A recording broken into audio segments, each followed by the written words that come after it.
lagi ya dari Sanggar Buani. Ya jadi saya mohon Ibu mungkin bisa ke depan Bu, istri dari Bapak terus Pinyanya ya. Sama putri juga boleh, putrinya ya. Sekali lagi kita berikan tepuk tangan yang meriah ya. Jadi yang kita belum dengar juga ya bagaimana mereka berproses sehingga menghasilkan satu komposisi yang luar biasa. Ada yang komposisi murni ya, jadi dan juga ada dengan talinya. Nah, kita akan mendengar proses yang ada dari Ibu mungkin ya. Ya, silakan Bu. Jadi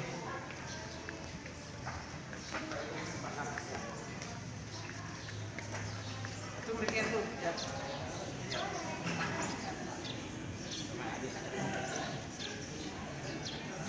Jadi bahan referensi untuk mengelola sanggar. Silakan.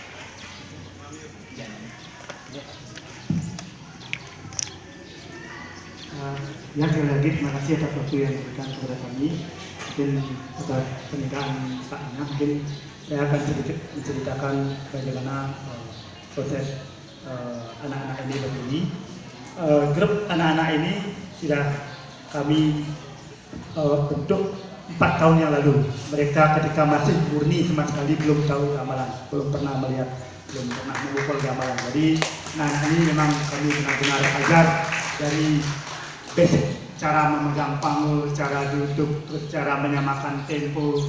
Karena gamelan mungkin gamelan yang sifatnya banyak instrumen, tapi yang sulit itu adalah menyatukan rasa. Jadi agak lain dengan mungkin instrumen simfoni yang ada dirijennya.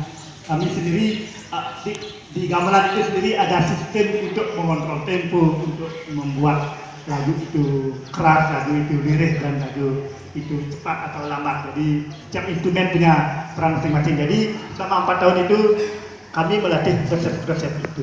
Awalnya mungkin yang lagu yang paling sederhana, kemudian tambah lagi sedikit ada permainan tempo, ada permainan interlocking, jalinan antara pukulan satu yang lain. Jadi itu juga. Terus yang menyebabkan mereka bisa semampu ini, kemampuan mereka bermain gamelan tidak bisa dilepaskan dengan kehidupan upacara agama di desa kami. Karena dengan adanya event-event di upacara di pura, jadi itu merupakan sebuah kesempatan kami untuk menunjukkan diri, untuk mengabdikan diri. Karena konsep kesenian menurut kami bisa dipersembahkan kepada penonton, bisa dipersembahkan kepada diri sendiri, dan dalam konteks upacara agama Hindu di pura itu sebuah persembahan. Jadi apa yang terbaik yang kita miliki itu yang kita persembahkan. Jadi itu yang menyebabkan kami bisa terus berproses, kesempatan peluang untuk menunjukkan diri dalam konteks upacara itu yang membuat kami bisa tetap eksis. Jadi saya sendiri yang mengajar mereka dan mengolah mereka, saya sendiri harus proaktif untuk melihat misalnya dalam satu desa itu, hari ini di mana ada upacara di pura. Oh, saya mau mendaftar ngayah. Ngayah dalam konteks ngayah, mungkin teman-teman yang di luar Bali belum mengenal kata konsep ngayah. Ngayah itu kami melakukan sesuatu memang didasari oleh keinginan tulus ikhlas, tanpa pamrih, tanpa memperhitungkan hal yang macam-macam, kecuali apa yang ingin kita persembahkan. Itu menjadi sebuah kebiasaan kehidupan sosial kami di desa. Jadi itu yang menyebabkan kami bisa terus beraktivitas. Itu kemudian dalam konteks tari juga demikian. Ketika misalnya tahu 2 lagu atau 3 lagu, kita coba saja.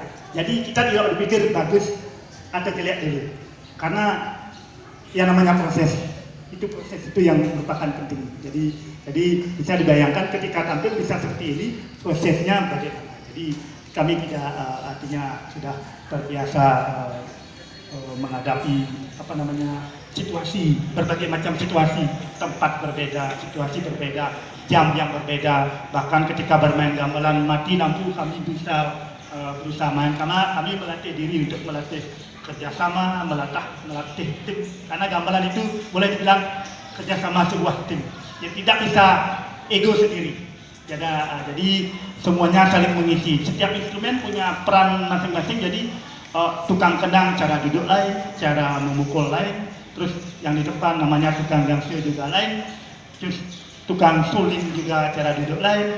Jadi seperti yang saya bilang tadi, dari berbagai macam perbedaan itu mereka sambil bisa mengukur diri masing-masing. Jadi dalam situasi ini saya segini, dalam situasi ini saya gini, sehingga terbangunlah sebuah keharmonian. Bayangkan seandainya yang pukulan gong yang harusnya satu kali, kalau dia punya ego dia bisa saja marah. Itu artinya dia memainkan peran yang tidak semestinya. Kalau memang perannya yang kreatif, dia mungkin dia bermain kena atau enggak itu. Itu satu cara. Itu kami mendidik model-model seperti itu dalam perjalanan di rumah. Dan juga itu juga dengan saya mungkin ada yang ya, terima kasih atas waktunya diberikan pada Tian. Kalau di tari ini lumayan lama prosesnya.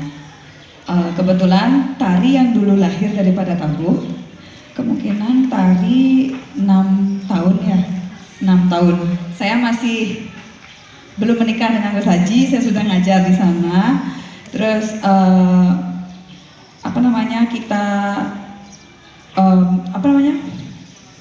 mengambil anak-anak SD dari lingkungan sekitar dulu. Pertama itu memiliki murid 10 orang saja. Sekarang udah semua kuliah, dan dari mulut ke mulut orang tua ada yang mengantar ke sanggar bahwa untuk melatih menari, dan kami mengiyakan. Dari kelas 4 SD saya mengajar anak-anak ini sampai sekarang udah ada yang rata-rata SMA dan SMP. Kira-kira dalam suatu sanggar anak-anak tari itu lebih dari 50 orang yang grup kecil, dan ada juga yang grup remaja, itu lagi 50, sekitar 100-an lebih anak-anak penari di sanggar kami. Ya. Ini prosesnya saya yang mengajar sendiri, dari agam cara dia ngagam kanan, agam kiri, begitu. Dan saya hobi di melatih tari, padahal saya tidak kuliah di jurusan tari atau seni. Saya jurusan anak kesehatan lingkungan.